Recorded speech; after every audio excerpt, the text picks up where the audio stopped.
Here we are with the Distillery Diplomat from Maker's Mark, Mr. Thomas Bolton. Thank you for having me. Thank you. Fish Appreciate pumps. Yep. Got our distance. We're okay. Thomas, you were here. Thomas was my very first guest in studio before I built the studio. So tell us what you saw. Well, a lot has changed. There's a cabinet over here. There's actually a wall over here that wasn't here before. There is storage over here. The back wall is completely changed. The soundproofing is here, which wasn't here before. The bar's still here. Right. I think that's the constant. Little Flerco portable. Yeah, but besides that, everything's changed, and I'm really excited. You have 2 cameras now. Oh, we have a guest. We have a guest calling in. Hold on just a second. Thomas knows nothing about this. Looking good, Mr. Bolton. How are you, man? Hey, you too, Mr. Jones. I'm good. Long time no see. God, yeah, it's going to 2-3 years now since I've been down. Yeah, I would say around then.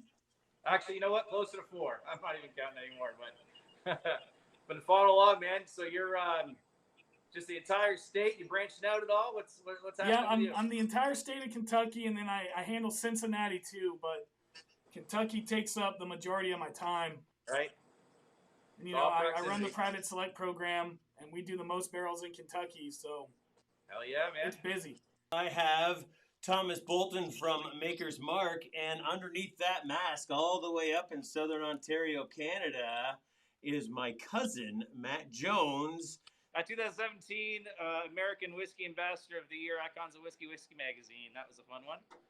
That was cool. That was awesome. I have that magazine at home. Yeah. Awesome. I've been trying to get it signed, but I can't pin you down long enough. And of course, now I can't even cross the darn border.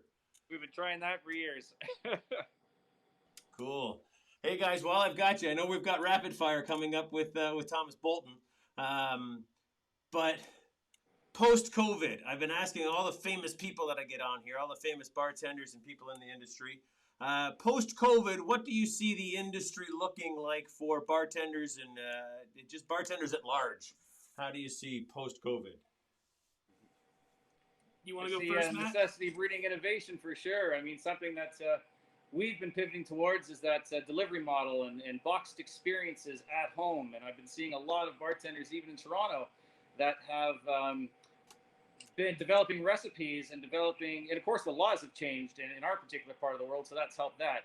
That's pretty fantastic. Innovating shelf-stable recipes and programs and pairings with food that can be delivered to the home experience. So bringing, the magic as best we can of the restaurant bar scene to your living room, to your dining room, in a packaged affair. I think you're going to see bars that were 16 top, 18 top bars go down to 12 to 10 top bars just for that distancing portion. And I mean, all of us have been behind the bar, and it's, one of the best parts is meeting the new people, having the conversations. I've served both of you when I was bartending behind the bar, and, I don't think that's going to go away. I think it is going to change. I think on the upside, the quality of service you can get going from 16 to 18 bar top down to 12 or 10 is going to be better because it's smaller. So then, while you don't have as many people, I think your quality of service will hopefully go up, and you can create those meaningful relationships maybe a little bit faster and build new regulars that way, just a little bit faster in your bar, because you can pay a little bit more attention to them. Cool. Hey, we've got a couple of questions here for our. I have 2 esteemed guests. Who am I kidding here? I'm pretty pumped up right now. I'm gonna rapid fire these questions. Both my whiskey experts. Okay. And then I know, Matt, you've got a one to throw in as well. I'll let you do that at the end. Sure. So, gentlemen, if you could pass me the timer. Okay. All right. Maddie, I have a timer for us here. That looks familiar. Yeah, I thought you'd like that. 30 seconds on the clock. Paper, rock, scissors, guys. 1, 2, 3, shoot. Oh, you got me. I got it. All right, I'll go first. Go for it, You go first. All right. Okay. Tennessee whiskey, bourbon or not bourbon? Go. That's a great question. I am going to say, if Tennessee wants to call their whiskey Tennessee whiskey, even though it follows all the rules of bourbon, then they can call it what they want to call it. But it does follow. If it follows all the rules of bourbon and they want to call it something different to separate themselves from the bourbon, they can do that. So they wanted to change the name of it? It wasn't somebody else that said it doesn't qualify as bourbon? Well, they do the Lincoln County process, which isn't in the rules for bourbon, but doesn't break any of the rules of bourbon. It's time. All right, Matt. A bourbon bar should stock these bourbons. Go. Oh, nice. Okay. So if we're looking at educating our guests all the way through, I'm going to start off with some white label Jim Beam. We're definitely going to kind of graduate into some Knob Creek from there, and then some Booker's. That covers that flavor portfolio. But for our wheated bourbons, we have to get our beautiful Maker's Mark in there in the 46 and the Barrel Select. And as we're going through for the flavor profile, we're going to get some more high rye bourbons in there. Good old Red Top is there, but then we're going to add some more high rye bourbons. And something between 12 and 17 years got to be on that back bar, Dean. Thomas, you ready? Mm-hmm. 5 rare bourbons that an elite bottle collection should include. Super rare, I would say George T. Stagg, 2016. I would go Chessman's Piece from 1968 from Old Crow, if you can find that. Any of the really cool Jim Beam decanters, I have one that's an old rotary phone. Okay. Those are just conversation pieces, and the whiskey in there is delicious. To talk about it, I say you throw in one Pappy. I only got a 4. You got 4. Throw me one more. And then to go in and to taste, I think an Old Fitzgerald 14 to 16 would be a great one too. All right. Well, this question's for you then, Matty. Okay. You got a great bottle of bourbon at home and you want to make a cocktail, but you don't have any of the ingredients. You open your fridge. What should I be reaching for in my fridge that most people should have? Sounds like how I got the moniker Whiskey Chef in the first place. Well, you open up the fridge and you're looking for what direction you want to go. You want sweet, you want sour, you want strong, you want weak. I'm sure you've got some citrus in there. So we're going to look for the citrus first. Lemons, limes, grapefruits. And then we're going to look for a way to balance that citrus. In terms of modifying ingredients like a simple syrup, is that going to be a honey syrup? Is that going to be a raw sugar syrup, white sugar? Everyone's got white sugar in the cabinet, so that would be an easy play. And then to accentuate all of that, what kind of tinctures, bitters, extracts, stuff like that you can play on the base spirit. All right, and enhance that. But time's up. Tinctures and all that shit. You went all mixology on me again. I know, right? You're like the only person that has a tincture in their fridge. Yeah. The only tincture I have in my fridge is the lettuce that's been rotting in the bottom corner. All right. Thomas, a good beginner bourbon. Well, I'm going to give you 2. I think the first thing you go for is Maker's Mark, obviously. I'm going to say that. It's wheated, it's soft, it stays on the front palate, and it's sweet. Okay. And the sip doesn't stay with you long, maybe 20 seconds, so it's a quick finish. So something very good to begin with. I also think you go something with rye, and so I would actually recommend Jim Beam Double Oaked. Easy to find, easy to get, especially here in Kentucky, and it just gives you a little more oomph and a little bit of high rise, so you can try them both. I'm glad you said that. Sort of glad. Jim Beam, the Double Oak or the Black? Black. Okay. Jim Beam Black. Jim Beam Black is my favorite whiskey of all time. Yes. They had a Double Oak too. Either one. 2016. You've been putting that 8-year-old in old fashions as far back as I can remember, Dean. Yeah, I've loved it. So I'm still on a beginner bourbon. Oh, boy. They have a great bang for buck, though. Good for me. All right. Oh, Maddie, this is going to be a tough question for you because you've been flipping burgers for so long now. Here we go. A great bourbon cocktail that is not on every cocktail menu in America. Gotta dig deep, hey? I mean, everything is a riff on everything nowadays, so you don't have to change too many ingredients to call something something else and make it original. The sensation that I'm having in my mouth and palate right now, after everything that we talk up to this stage, a brown derby, a version of a brown derby that you don't see all the time, but I absolutely loved back in the day, and I still love that flavor profile, that candied grapefruit, bourbon, and of course, Makers, you can't go wrong with a beautiful brown derby and grapefruit. That's what I was going to say. I Back was going to say brown derby too. Good call. So what's in a brown 46, derby? for some reason, goes with grapefruit in a way that I can't even explain. That's good. It's brown derby is honey syrup, grapefruit juice, bourbon. Right. And then play with it as you want to, garnish-wise. I was going to say New York Sour, but is that still a little too trendy? I don't see No, a I think a lot of places are doing their own floats, their own style of infused wine, or they're just playing around with the float on that. Right. Tell us what makes Maker's Mark's facility and distillery an eco-friendly property.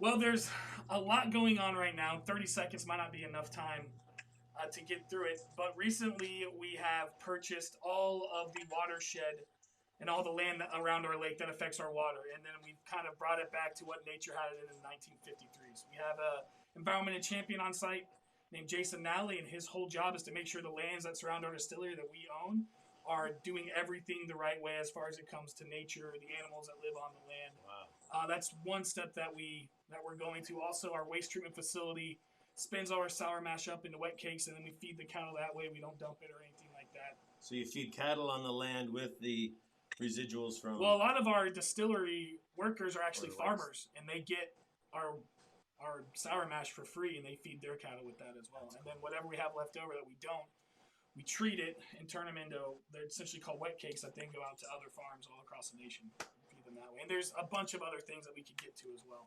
Cool. I gave you a minute on that one because it's so important. Matt Jones, this all came about because I reached out to Matt and said, hey, I got Thomas Bolton here. I need some insider questions. And Matt has a question for Thomas Bolton. Okay. Take it away. All right, buddy. Well, the Maker's Ambassador Diplomat program, that's probably the industry standard, and definitely, in my humble opinion, still the standard. Just the bartender engagement with mixologists and even bringing people down to the spiritual home, the Loretto campus in Kentucky. What advice would you give to a market outside of the U.S., say an up-and-coming ambassador? What advice would you give to them to help make these strong connections and engagements with Kentucky and with the Maker's Mark brand? Man, that is a great question. You don't have to rush it. You just answer that one. And are you saying that, being in Kentucky, I'm spoiled rotten because I have the distillery in my backyard? Absolutely. And most folks have grown up with the culture in your backyard. Whereas right. outside, And so, internationally, it'd be a little bit different. I think when you're far away, like you are, and you can't get down here, especially with COVID, we have done a really good job of putting virtual events together where you can meet and talk with people like Bill Samuels Jr., Rob Samuels, ask questions. Tuning into those is one thing. The other thing is, if you know about Maker's Mark Bourbon, is getting it out and tasting it with your friends and talking about it and talking about what you know about the bourbon, what they taste. I think I do the most impactful relationship building when I walk into a bar and I ask for a pour and they don't know that I work for Maker's, and vice versa. We're just sitting here talking about the pour whiskey. And then from there, the conversation just goes to 46 to cast strength to sustainability on campus. And then, eventually by the end of the conversation, they're probably pretty suspicious that I do work for Maker's. But drinking it responsibly and talking about it with anyone and everyone that will listen to you, like-minded or not, one of my favorite things to do is go into bars, or especially bartenders I know that really love gin or rum, and start talking about bourbon with them, but then asking them questions about the spirits they love and finding that common denominator between the two, because there's always something in the spirits world that's going to link these people together, finding that, and then just now you've built a relationship because you've found something together that you can enjoy. Right. So go in asking questions as opposed to preaching. Yes. Yeah. A lot of the time, unless they've called me and set it up and it's a set training, I don't tell people that I work for Maker's probably the first 5 times I go into a bar. I just sit at the bar, I order a couple of drinks, I talk to the bartender, and I tip them really well. Right. Because that's what I would do if I didn't work for Maker's. And then slowly but surely, as we build the relationship and we start talking, then I'll tell them what I do. And if they want to come down to the distillery, or if they want to taste, and I've got new whiskey and they say they like new whiskey, and I always carry pocket whiskey with me when I'm out and about. It's like a flask of something new that maybe no one's tasted, then we can pour that and talk about that. And that's a great... I brought my own whiskey. It's you guys know what I'm talking about. Yeah, I brought my own ice, too. I always go in with my own ice. I know. I have, actually. I'm guilty. Yes. I usually bring my own smoke. You bring your own smoke? Just to further we bring our own. Okay. It wouldn't surprise me. Yeah. I mean, I remember the first time Dean ordered a cocktail from me, and I was making. He said, "By the way, I brought my own ice," and then he pulled out an Igloo cooler and set it on the bar. That wasn't the first time I had a drink from you, was it? I think it was the first time you had a drink from me. I remember it very vividly, and then we got into conversation about ice. But it was a great icebreaker. Hey! Yeah, I've been experimenting with all kinds of different toys and products, as I always have, as you know, Maddie. So when I was experimenting with ice, I walked in there. Because I wanted a professional to make me a drink with the cool ice cubes I'd made. Dean pulls something out of the air that you weren't expecting. You never realize how much preparation went into all of that just to get the reaction that he was going for. Right. Yeah, it took me years to figure out how to just get it right before I plop it on the bar in front of him. All right, last rapid fire question. Thomas Bolton. What's the fastest way to change a diaper? Oh. Well, Matt, my wife is due any day now, so I appreciate this question. So what I've realized is hands, got both legs, come up, then you apply pressure here, unwrap, pull, slide the diaper under, and then with one hand over here, legs down. Very good. Now, Thomas, you're about to have a boy. Yes. So there's a very important piece of that needs to change. Oh, is that to catch the pee? Yeah, you need another towel or something. When you lift up and open, you need to cover the hose. Okay. All right? Okay. That's advice from this father to you. I mean, I know Maddie's had the same issue. I got two boys. That hose gets going. It's going to paint the ceiling. Yeah. The very first time I met my son, I had to change his diaper, and he got me right away. So. Okay. That's good to know. Yes. They very make sound these advice. Things called PTPs. PTPs? Yeah, it's like, I guess it's like a Dixie cup. Yeah, almost Dixie cup, but you just kind of like drop it on there. All right. I'll make sure to buy a lot of those. Yeah. Good stuff. Hey, Maddie, love you, man. Matt, it was so good chatting, man. Love you both, guys. We'll chat soon. Take care. We're going to catch up, and I'm going to have you on Behind the Glass and one drink with Matt Jones soon, all right? Looking forward to it, man. All right, love you, brother. Take care, gents. Cheers. Meet Robert Charles Bolton. And blessings to the entire Bolton family. Love you guys.